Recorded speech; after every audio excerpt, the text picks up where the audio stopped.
welcome to my channel. Today we're going to be talking about the Darkest Powers Trilogy by Kelly Armstrong. Yay! This is going to be a spoilery discussion video. I am not going to make a spoiler-free review at any point other than to say this trilogy is fabulous. Go and spend a weekend reading it, or longer if it takes you longer to read books that are like this, but like, it took me a weekend to just marathon the whole thing.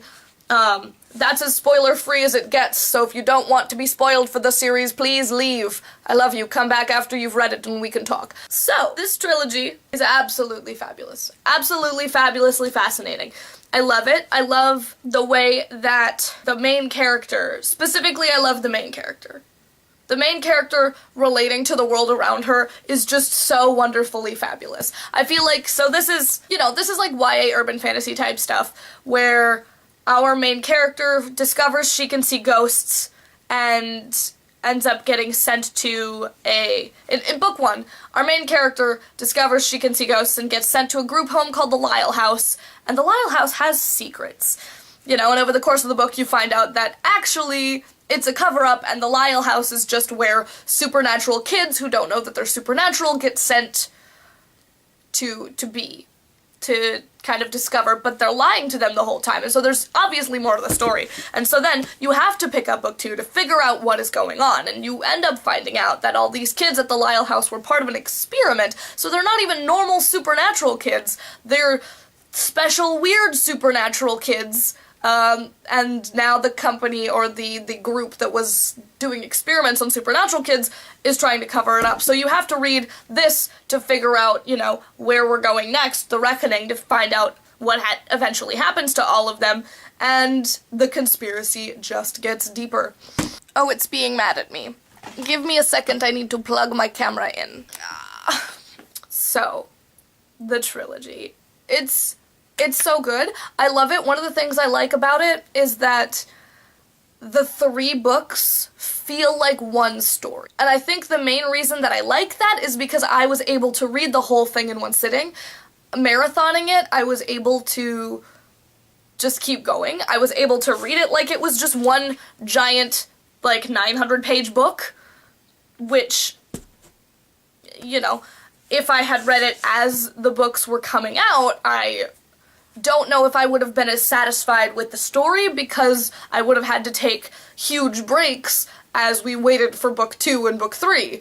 But being able to read it straight through was really fabulous, and I really appreciated the way that this trilogy created a long arc over the course of all three books, and how that was handled. I thought that was really well done. One of the other main things that I really loved about this book is the main character, Chloe. She is a very rational, practical person. She just wants to do good in the world. She is trying her best, and everybody around her keeps expecting her to be stupid. And that's really, like, it's really annoying, and she's really annoyed by it. And I find that the way that she reacts to things, and the way that she, the people she has to encounter and the thought processes that those people have are very true to life in a certain way, where people expect teenage girls to be a certain way, and Chloe's kind of constantly coming up against this and going like, no, you don't, no, that's not, why aren't you listening to, you've already decided that I'm a stupid teenage girl, and so now you're just, and so she's coming up against all of this, you know, sexism, to put a very blunt point on it. She's coming up against all of this sexism in the adults around her and kind of going, that's the stupidest, and it's very frustrating for her, but like, I enjoyed reading it because it was very reminiscent of experiences that I went through as a younger human, as a teenage girl myself, and so I really loved that, and I loved the way that she handled it. I loved the way that her character developed over the course of the trilogy. I loved the way that she went from kind of swallowing everything that she was told and kind of believing things at face value, being very quiet, trying to just go along to get along, like, you know, saying if I quietly go along and agree to this, eventually I'll get out, to eventually becoming the kind of person who fights back and is strong and empowered in herself and can take control of the situation around her to a certain extent. I liked the way that she wasn't necessarily always comfortable with taking those steps and moving in that direction, and how it kind of talked about that. I thought that was fabulous too. I love her and her arc, and I think she's wonderful. Super great. Especially the way in book 1 where everybody's kind of constantly like, so do you like anybody? So do you have a crush on a boy? Do you like any boys? Is there a boyfriend in the picture? Romance on the horizon? Like, everybody keeps bringing it up, and she is just constantly like, no, there is no one. I have bigger problems right now because I don't know whether I can see ghosts or whether I'm schizophrenic. Like, there are bigger things on the table than whether one of the boys at this group home is attractive to me, or whether I'm rolling around in the hay with one of these boys. Like, there are bigger things happening here, and the romance is not on her mind in book 1. And I love that. I love it so much. It's so good. It's so good. It's wonderful. And the one thing, again, that I really like about it is that over the course of the story, that does change. Romance does get introduced. It's not like, she isn't an arrow character. She isn't necessarily an ace character or anything like that.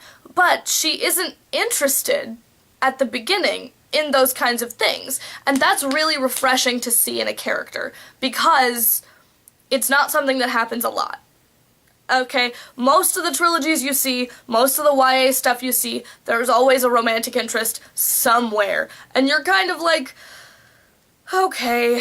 And it's really obvious, like, who's the romantic interest and where the direction is going, and I just find it very predictable at this point. And what I really liked about this is that it wasn't predictable. The way that the main character handled the romantic interests in her life, or the potential romantic interests in her life, was really refreshing. Because at the beginning she was like, no, none of you are romantic interests because I don't know you, and also you're like not important to me. Like, there was no insta-love in this book. It doesn't happen. It doesn't exist in this series, and I love that. I am so in love with that. It develops and it grows, and it's so wonderful. Now that I'm on the romance, let's talk about the romance. I knew Chloe and Derek were gonna be a thing. Chloe and Derek are my soul. I love them. I love them. And I love them together, and I thought that was really wonderfully well done. I liked the way that this author dealt with the whole, like, the stereotypical, like, werewolves are possessive and protective, like, thing, and that they have these possessive protective instincts that kind of take over. I love how this author dealt with that, because I think a lot of the time that kind of gets written off. In a lot of problematic stories, people will be like, well, he has protective instincts, and so it's okay that he's this way, and it's okay that he does this, and it's okay that blah, blah, blah. But this book, this author never excuses any of that, and never says, like, this is okay. It's not okay. Like, it's the way that he is, and they're dealing with it, but he feels bad about all of the things that he does. She fights back against the things that he does in, a very determined, stubborn kind of a way, and they don't ever get to a place where she says, well, this is okay because this is the way that you are. It's not. These things aren't okay, and he has to work against, being problematic and having problematic kinds of reactions to things. And so I think it depicts something pretty healthy in that sense. They're not necessarily entirely healthy because they bicker all the time, but, like, people bicker all the time. So they fight about things. But it's never in this unhealthy kind of, if you don't listen to me, I'll hurt you kind of a place, or if you don't do what I say, or if you, blah, blah, blah, blah, blah. I feel like it's a healthier depiction of the werewolf instinct thing than what I normally see. Yeah, because those elements are there. The elements of unhealthy werewolf behavior that you kind of see stereotypically throughout werewolf fiction is there. Those behaviors are there, but our main character never backs down and goes, oh, it's because you're a werewolf, so I get it. Like, she's always kind of like, I know you're a werewolf, and that's bullshit. Like, that's not okay. That stuff isn't okay to do. And so I really loved that dynamic of their relationship. I also really loved, like, it's a little bit of an underdog thing, because, like, everybody's, through the whole trilogy, everybody's like, Derek is not attractive. He is an ugly boy. He is big and intimidating and scary and ugly. And, like, from the beginning of book 2-ish, I was kind of like, yeah, I want them to be together. I don't care about this attractive boy that is apparently, like, you know, the red herring love interest in the love triangle. This is, Derek is the way to go. I knew it was gonna happen. And they're just, the way it built, the way it was, like, so slowly built, the way that they were constantly kind of fighting with each other. I do wish the payoff could have happened a little bit earlier, because the big payoff on their relationship is literally the last chapter. Like, the big payoff for them is literally the last chapter. And it's a little bit like, for now we have our happy ending, yay, and my happy ending is you. And, like, that's really cute and all. I do personally wish it would have happened a little bit earlier, and that then they would have had to deal with, you know, neither of them confessed their feelings and made sure it was okay with the third party in the love triangle, who is still very important to both of them, which was lovely. I also loved the way the third party in the love triangle didn't disappear. He didn't become a non-issue or a non-character, or his opinions and feelings still mattered, and he was still around and was still, again, very important to both of the characters who were together, and his feelings in that situation were still very important to them, which is also something that I think I miss in a lot of love triangles, where it's like, all or nothing. So if you're gonna be with someone else, then we're not even friends anymore, and that didn't happen in the series either, so I really loved that about it. I could go on. I could go on and on, probably. I haven't even talked about Tori yet. Tori is fabulous. She's a great character. She's, like, the antagonist that goes from, like, being actively an antagonist to, like, reluctant friend to, like, you know, definite ally and, like, almost friends. Like, that arc was so good and, like, well done, and I did really like it. You know, it's one of those things that I feel like I don't get to see enough. The reluctant ally kind of arc. She was an awful person. She was a terrible person, but, like, she did have a point, and I really liked the way that her character functioned in book 2 and 3, in the sense that by the time, like, book 1, she didn't like the main character. She was an active antagonist to the main character. She was not on board. She didn't, and then halfway through book 2, we're kind of seeing this development where she stops being, she has to be this reluctant ally, and into book 2 and book 3. And I really loved how that character functioned in the story as a kind of a way to point out Chloe's faults. Because all of the other characters like her, and there's this certain amount of, you know, so Derek exists, like, a lot of the fights that they have are the representative of his protective instinct or whatever. He thinks she's stupid for getting in the middle of something where she could have gotten hurt. He thinks she should have stayed behind while he went out and did something and she didn't. Or other things like that. And that serves a certain function, but it doesn't really point out Chloe's faults to a certain extent. It's more of the sense that, you know, in those fights, for the most part, like, yeah, Derek's right, and if she would have been safer if she hadn't moved, you know, or he's right, and she would have been safer if she hadn't done something, or had gotten someone, or hadn't done it alone, or whatever the fight was about, but there was a certain extent to which she was also right, and if she hadn't done the risky thing, they wouldn't have gotten what they had to get, or if she hadn't done the risky thing, you know, she always had a side of it too, and Tori kind of functions to a certain extent to point out Chloe's faults and say, this character doesn't think about herself ever. This character puts herself in danger, and if we need to keep going, she won't rest. She won't say that she's tired. She won't complain, ever. And points out the ways in which those are actually faults of the character, because a lot of the time we see those as kind of like, well, so-and-so is an Energizer Bunny and doesn't complain and keeps going, and that's to be applauded, that's something to be applauded, and she says, no, you need to rest, because if you don't, you might fall asleep and not be able to control something and screw everything up for us, so we need to rest properly so we can be properly, you know, fighting the good fight the next day, kind of a thing. Plus, she also does things wrong a lot because she is reckless and careless, and she also functions as obstacles that the main party needs to get over, in the sense that she is difficult to be around. She complains a lot, and she doesn't want to be where she is. She doesn't like any of the main characters. She's there because she has to be. She has nowhere else to go, and no one else on her side. And so they have to be these reluctant allies, but, you know, a lot of the time she is awful. She's an awful person. And she gets better as things move forward.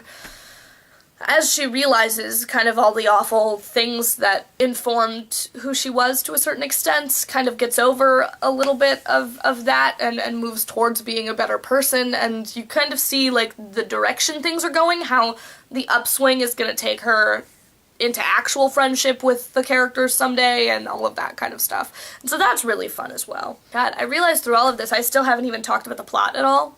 Like, none of the plot twisty kinds of things, and I don't know how much time I need to spend on that, because I think, you know, world building for this series is, you know, pretty solid. There's kind of an oddly gendered set of things to the magic system. Like, shamans can only be guys, and sorcerers are only guys, and witches are only girls, and sorcerers and witches have the same kind of power, but they can't do the same things, where, like, the guys have attack magic and the women have defense magic. There's a little bit, there's, like, some hints at the like, societal implications of those things and the sexism that arises out of it, or the rivalries that arise out of it. Necromancers, it doesn't say whether necromancers are solely men or solely women. I think there was a lot of stuff in the world building that wasn't super fleshed out, because by nature of the plot, by nature of where the story was going, our characters didn't really find out a lot in this trilogy. They figured out a lot about where they personally come from, but they didn't necessarily get a lot of training or a lot of, here's an introduction to the world. They were kind of trying to figure that out the whole time, and they got hints and pieces and bits of it, but the people they were talking to weren't necessarily trustworthy people at all, ever, and they also don't really know, you know, they didn't really get to interact with society. They got to interact with a couple of isolated people who aren't trustworthy, and so there are hints that there is a larger world of supernaturals beyond the few characters we get to see, and that world has politics and sexism and prejudice and all of the things that a world will have, but we didn't get to really see that very much. And a lot of the prejudice and things that we did get to see were product of the characters being part of this experiment. And so it wasn't really, oh yeah, we got to see a moment of this particular political situation in action. It was more like we just got to see the negative reactions, the negative political reactions to the way that these experimented kids kind of scare people. So yeah, there's clearly a larger world that exists, like, for this universe, and we just didn't get to see enough of it for me. The other thing that was a little bit, like, about this is the sense that, like, other than that, the world building is pretty straightforward. It's different kinds of magic users in standard everyday society, but they have to get out of standard everyday society, so it's kind of like runaways, kids living on the streets, kids in group home situations or foster home situations, and that kind of a situation, plus magic, and plus being on the run from the government kind of thing, but not like the real government. I don't think actual, like, child services ever shows up in this series. Like, the actual real government, actual child services never really plays a part. It's always kind of like this Lyle house is a front, and, you know, the supernatural government, to a certain extent, is after them. It's always kind of the man who's after them. And the man doesn't really get a face for a long time, and some of the faces that we do get aren't trustworthy. I don't know. One of the big themes of this trilogy is that no adults are trustworthy ever.